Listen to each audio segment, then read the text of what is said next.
নমস্কাৰ নমস্কাৰ আমাৰ লগত আছে কলাগুৰু বিষ্ণুপ্ৰসাদ ৰাভা মাজুপুত্ৰ হেমৰাজ ৰাভা আমি জানিব চেষ্টা কৰিম বিষ্ণুপ্ৰসাদ ৰাভাৰ বিষয়ে তেখেতক পিতৃ হিচাপে তেখেতক কিমান দিন পালে কি স্মৃতি তেখেতৰ লগত জড়িত হৈ আছিল তেখেতৰ পুত্ৰৰ জৰিয়তে আমি অসমবাসী ৰাইজক জনোৱাৰ চেষ্টা কৰিম তাতে কওকচোন কিছু পৰিমাণে আপোনাৰ দেউতাৰ কথা দেউতাক আমি বেছি দিন নাপালোঁ আমি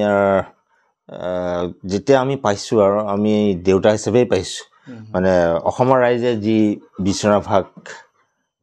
বুজি পায় চিনি পায় সেই বিষ্ণু ৰাভা হিচাপে আমি পোৱা নাছিলোঁ আমি পিতৃ হিচাপে পাইছিলোঁ কাৰণ তেখেতৰ যাযাবৰী জীৱন ঘৰত বেছি দিন নাথাকে কেতিয়াবা এই থিয়েটাৰৰ কেইবাখনো থিয়েটাৰৰ লগত তেওঁ জড়িত আছিল সুৰদেৱী থিয়েটাৰ নটৰাজ থিয়েটাৰ আৰু পূৰ্বজ্যোতি থিয়েটাৰ তেতিয়া হাজোৰ পৰা ওলাইছিলে তেতিয়া দেউতা আৰু ঘৰলৈ নাহে 9 মাহ 10 মাহ তেনেকৈ আৰু যেতিয়া হেৰি ফ্ৰী হয় আৰু তেতিয়া আহি আমাৰ লগত একেবাৰে একদম মানে সাংসাৰিক আৰু পিতৃ পুত্ৰ তেনেকৈ আহে আৰু আমাৰতো সৰুতে মা ঢুকালে তেতিয়া আমি তিনিজনে থাকোঁ দাদা মই আৰু আমাৰ দেউতা এই দেউতাই ভাত পানী বনোৱা কিবা কৰা সেই লৈ ব্যস্ত থাকে আৰু তাৰ মাজতে দেউতা আহি পোৱাৰ লগে লগে ফণী শৰ্মা আমাৰ বলিন খুৰা বুলি মাতিছিলোঁ তেখেতটো সদায় আহে ৰাতি বাকী হেমাংগ বিশ্বাস ভূপেন হাজৰিকা আহিলেতো লগত জয়ন্ত হাজৰিকা আহেই ইয়াত মানে গান মানে ভূপেন হাজৰিকাই নতুন গান কিবা সৃষ্টি কৰিলে দেউতাক প্ৰথম শুনাইছিলে দেউতাই তেতিয়া যোগ বিয়োগ কি কৰিব লাগে তেওঁ কৰি দেখুৱাই দিয়ে মানে আৰু শিল্পী আৰু খুব পুত্ৰতুল্য আছিলতো ভূপেন হাজৰিকা দেউতাৰ মানে ভূপেন হাজৰিকাৰ কিবা যেন কোনো ধৰণৰ খুঁত নাথাকে সৃষ্টিত দেউতাই সেইটো খুব মনোযোগেৰে মানে গুৰুত্ব দিছিল আৰু নজৰ দিছিলে গতিকে ভূপেন হাজৰিকাও সেইটো খুব মানে আন্তৰিকতাৰে গ্ৰহণ কৰিছিল তো ভূপেন হাজৰিকা কোলাতো উঠিছে বহিছোঁ ভূপেন হাজৰিকা মোক হেৰি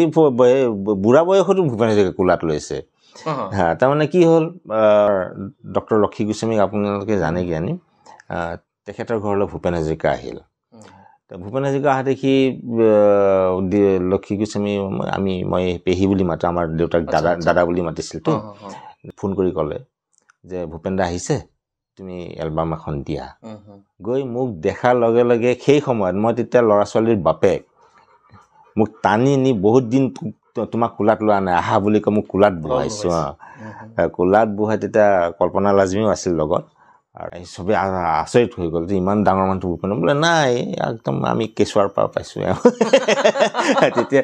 কোলাত বহি দাদাৰ লগত বোলে আমি গান গাওঁ মই গান গাওঁ দাদা হেৰি কৰে কাষত জয়ন্তই ৰাণাই তাৰমানে ৰাণা কয় আৰু জয়ন্তক ৰাণাই গীটাৰ বজায় যে দেউতা বিষ্ণু ৰাভা আৰু ৰাইজৰ বিষ্ণু ৰাভা সেই পাৰ্থক্য আমি এই পাৰ্থক্যটো আমি বিচাৰি পোৱা নাছিলোঁ বিষ্ণু ৰাভা আজিৰ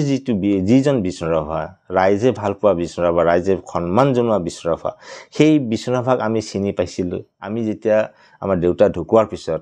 আমি বেলশৰলৈ গ'লোঁ বেলশৰত আমি পঢ়িব গ'লোঁ মাৰ ঘৰৰ আমাৰ কনকলতা মেধি আচ্ছা তাৰ আগতে অকণমান কওকচোন আপোনাৰ মা কনকলতা মেধি জেলতে তেওঁলোক বিবাহত আবদ্ধ হৈছিল অসমৰ ৰাইজৰ জনাওকচোন এইটো কেনেকুৱা আছিলে আণ্ডাৰগ্ৰাউণ্ড যেতিয়া আছিলে পাৰ্টিৰ ফালৰ পৰা আমাৰ মাক নিযুক্তি দিছিলে দেউতাৰ আল পইচা ধৰিবলৈ কৰিব ক'ৰবাত যদি কিবা ঘপকৈ কিবা বনাই দিব লাগে বনাই খুৱাব মানে চোৱা চিতা কৰিবৰ কাৰণে আৰু দেউতা যলৈকে যায় তলৈকেই লগত ঘূৰি পৰে যেতিয়া তেওঁ 55 নে 56 যেতিয়া এৰেষ্ট হ'ল দুইজনে একেলগে এৰেষ্ট হ'ল হৈ তাৰপিছতে বহুদিন থাকিলেতো মানে যেতিয়া হেৰি হ'ব মুক্তি পালে জেলৰ পৰা মুকলি হ'ব তেতিয়া একেলগে তেওঁলোকৰ দলৰ হেৰি সদস্যসকলো আছিলতো সদস্যসকলে ক'লে যে এওঁতো তোমাৰ লগত বহুত দিন থাকিলে আপোনাৰ লগত থাকিলে এতিয়া তেওঁক সমাজে কেনেকৈ গ্ৰহণ কৰে নকৰে এইটো হেৰি কথা আৰু দুজনৰ মাজত তেতিয়া আন্তৰিকতা এটা গঢ় লৈও উঠিছিলে দেউতাই ক'লে ঠিক আছে তেওঁ আৰু ঘৰত যাব নালাগে মই বিয়া কৰাম ঠিক আছে আপোনাৰ যদি সন্মতি আছে আমি জেলতেই কৰি দিম আৰু জেলৰ বাহিৰত যাতে কোনেও ক'ব নোৱাৰে যে আপোনালোকে এতিয়া অবিবাহিত দুইজনে বিবাহিত হিচাপে জেলৰ ভিতৰতে তেওঁলোকে একেবাৰে গোটেইখিনি বিয়াৰ যোগাৰ কৰি একেবাৰে হেৰি মানে বৈধ বিয়া আৰু সেইটো সামাজিক এইটো কথা যে অসমৰ ৰাইজে বহুতে নাজানিব যে আমাৰ কলাগুৰু বিষ্ণু ৰাভা আৰু তেখেতৰ পৰিবাৰ আচলতে বিবাহখন জেলৰ মাজত হৈছিল জেলৰ ভিতৰত তেতিয়াই বিয়া হৈ পেলাই তেওঁ আৰু ঘৰলৈ নগ'ল আৰু ইয়ালৈকে গুচি আহিল 55ত আহিলে 56 থাকি 57ত মোৰ দাদাৰ জন্ম হৈছে 59ত মই নাপালে আৰু 62 5 জানুৱাৰীত তেওঁ ঢুকাই গ'ল স্মৃতি ইমান মনত নাই দেউতাই কেতিয়াবা পঢ়া শুনা চাই দিছিল নে সময় সুবিধা পালে আপোনালোকক দেউতাই এটা কথা কয় হয় তহঁতক মই নাচাওঁ তহঁতৰ দায়িত্ব তহঁতে নিজে ল'ব লাগিব তহঁতৰ নিজৰ দায়িত্ব যেতিয়া নিজে ল'ব পাৰিবি তেতিয়াহে তহঁতে সমাজ বা আদৰ্শৰ দায়িত্ব ল'ব পাৰিবি মই তোক শিকাম মোৰ যিটো জেনেৰেশ্যনৰ যিটো এটা ধাৰা থাকিব তহঁতৰ জেনেৰেশ্যনত সেইটো নাথাকিব পাৰে তেতিয়া সেই ধাৰাৰ লগত তহঁতে খাপ খাব নোৱাৰা হৈ যাব তেতিয়া তহঁতে এঘৰীয়া হৈ যাবি মানে সেইকাৰণে কোনো হেৰি আমাৰ বাল্য শিশুকালত আমাৰ স্বাধীনতাত দেউতাই কেতিয়াও হস্তক্ষেপ কৰা নাই বনাই দিছিল খাইছিল খেলি চাওক খেলি থাক পঢ়িব মন গ'লে যেতিয়া পঢ়িবি হেৰি কৰে খালি কেতিয়াবা খুব ইম্পৰ্টেণ্ট ফণী শৰ্মা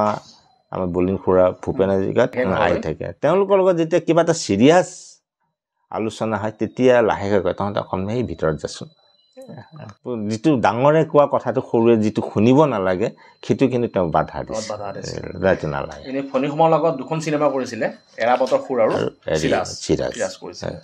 আপুনি যেতিয়া মা ঘৰলৈ গৈছিলে বেলশৰলৈ নলবাৰী তেতিয়াহে আপুনি গম পাইছে আচলতে বিষ্ণু ৰাভা কোন আছিল কওকচোন অকণমান যেতিয়া আমি দেউতা ঢুকোৱাৰ পিছত আমি মাৰ ঘৰলৈ গুচি গ'লোঁ বেলশৰ নলবাৰী বেলশৰ যেতিয়া গ'লোঁ আমাৰ দুজনক চাবলৈ এনেকুৱা ভিৰ হয় বিষ্ণু ৰাভাৰখন পুতেক আহিছে দুজন একদম চাবলৈ আহে ভিৰ মানে মামাৰ ঘৰত মানে মানুহেই আহি থাকে আৰু আহি পেলাই কিছুমানে এনেকৈ চুই চায় বিষ্ণু ৰাভা পুতেক হেৰিটো তেখেতকতো আমি চুব নাপালোঁ তোমালোককে চুই পেলাই আমি অনুভৱ কৰোঁ তেখেতৰ স্পৰ্শ সেই চুই চাই পেলাই কৈ পেলাই ভাল লাগিছে একদম মানে আমাৰ মানে জীৱনৰ এটা আশা পূৰণ হ'ল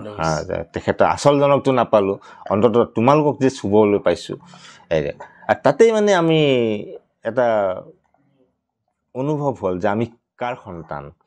আৰু বিষ্ণু ৰাভাক জানিবৰ কাৰণে আমি তেতিয়া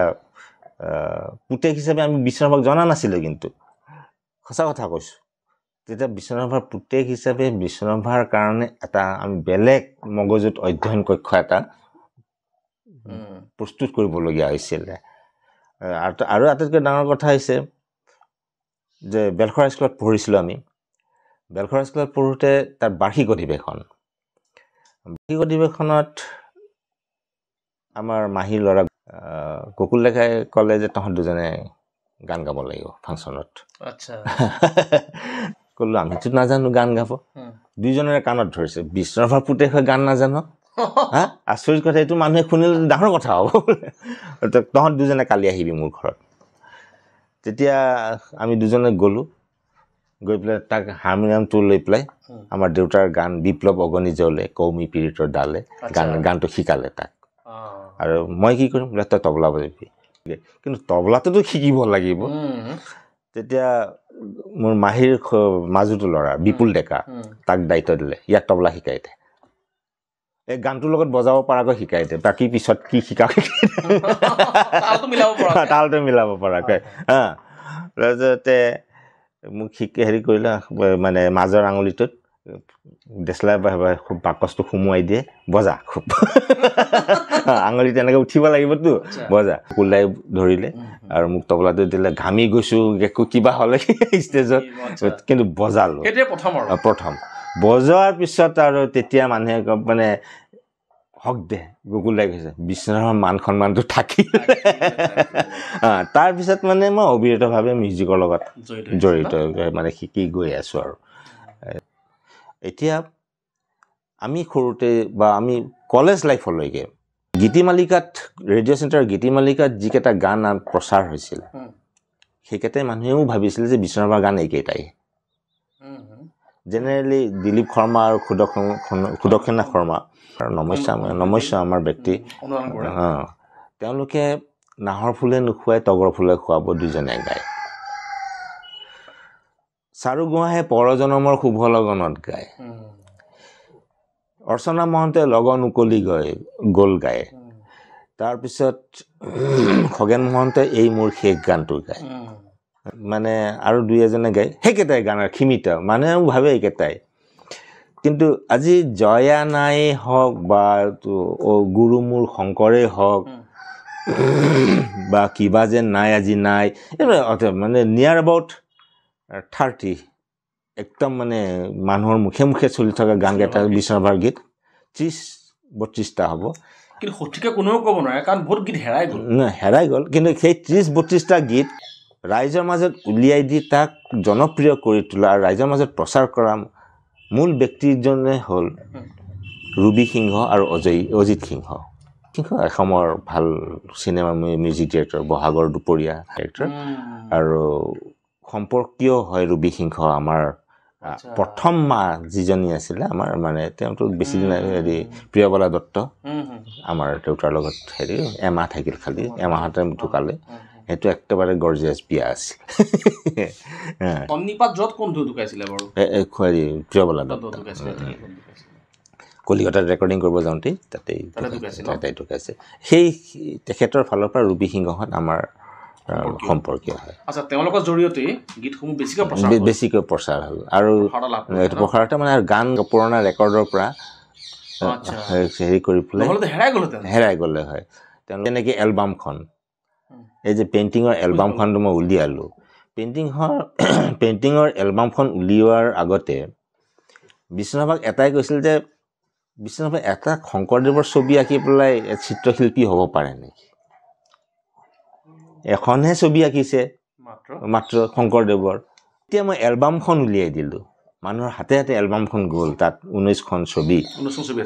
19খন তেওঁ যে এজন মেধাৱী ছাত্ৰ আছিল যিজন মানুহে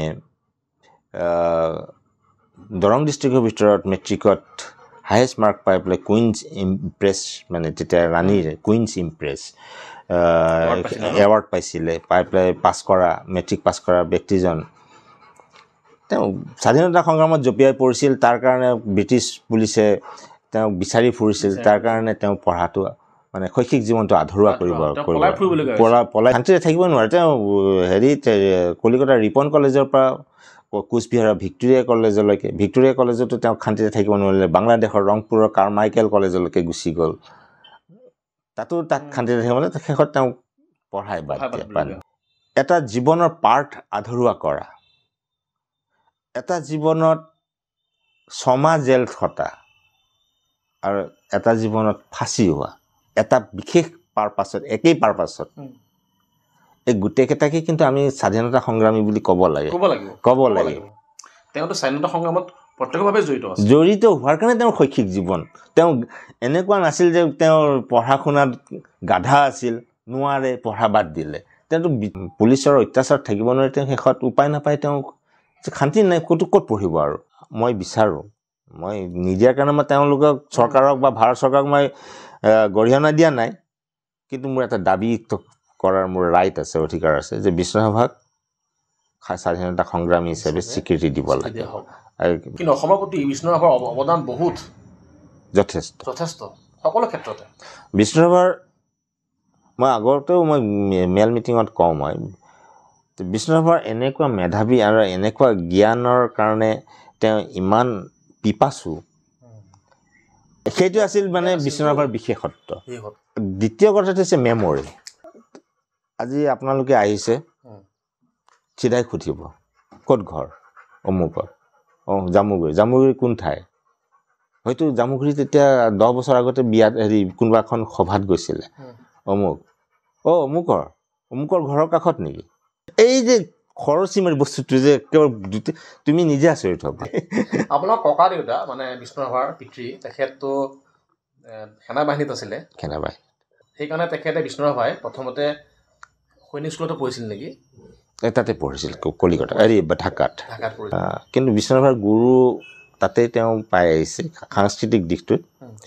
কালাচান্দ চৰকাৰ গহৰজান বিবি ডেন্সৰ কাৰণে মানে গহৰজান বিবি এনেকুৱা এগৰাকী মানে নৃত্য শিল্পী আছিলে যে জৰ্জ 6 যেতিয়া আহিছিলে তেওঁক নিমন্ত্ৰণ কৰাৰ পিছতো তেওঁ নগ'ল তেওঁ এটা ৰাজ্যৰ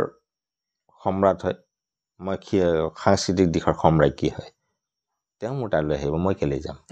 তো এনেকৈ ইগ' থকা এগৰাকী তেওঁ পৰা মানে গহৰজান বিবিৰ পৰা তেওঁ ডেন্স শিকিছিলে আৰু সেই ডেন্স শিকিছিলে এনেকুৱা ধৰণৰ আমাৰ ককা দেউতাই মানে তেওঁৰ ডেন্স চাব যায় লগত বিষ্ণুৰাভাক লৈ ঢাকাতে তেতিয়া চাব যায় লগত বিষ্ণুৰাভা মানে দেউতাক লৈ যায় যেতিয়া হেৰিয়ে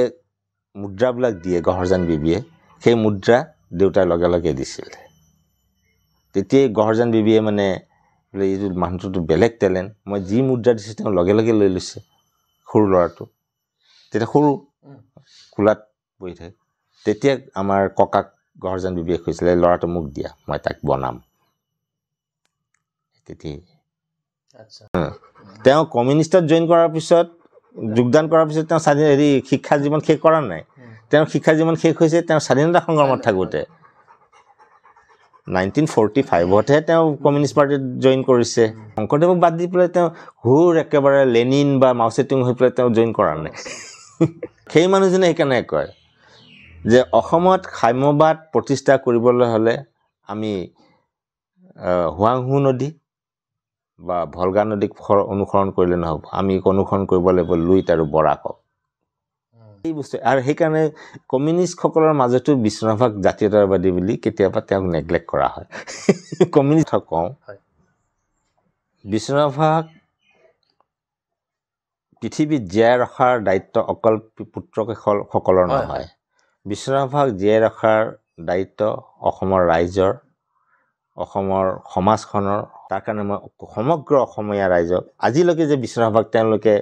নিজৰ মনত জীয়াই ৰাখিছে আৰু আগলৈকে যাতে জীয়াই ৰাখে আৰু প্ৰচাৰ কৰে তাৰ কাৰণে মোৰ ধন্যবাদ আৰু অনুৰোধ থাকিল আমাৰ সৌভাগ্য যে বিষ্ণুৰাভাৰ দৰে এজন ব্যক্তিৰ সুযোগ্য সন্তানক আমি লগ পালোঁ অসমৰ ৰাইজলৈ সাক্ষাৎকাৰটো আগবঢ়ালোঁ গতিকে অসমৰ ৰাইজে ভিডিঅ'টো চাই কেনে পালে জনাব যে সময় আপুনি দিলে তাৰ কাৰণে বহুত বহুত ধন্যবাদ ধন্যবাদ জয় অসম